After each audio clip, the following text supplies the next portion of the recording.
An ex-Trump campaign advisor just publicly threw him under the bus in damning tweet.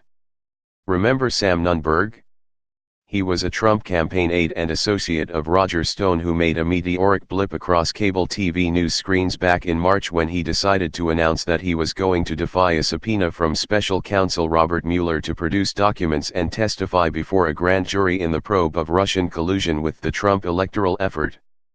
Nunberg made a manic marathon media blitz defying Mueller to arrest him, garnering speculation that either he was off his meds or taking some powerful new ones that weren't working as intended.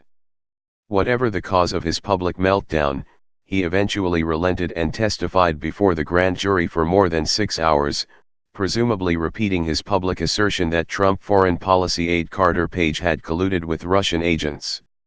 Now Nunberg is back in the news after his response to President Trump's tweet this morning regarding his former campaign manager Paul Manafort went viral.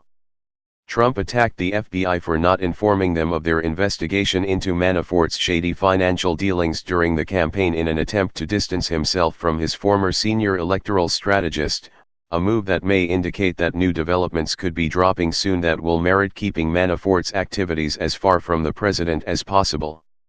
When Nunberg saw Trump's tweet, it smacked to him as a case of revisionist history, and he took to Twitter to set the record straight from his own perspective.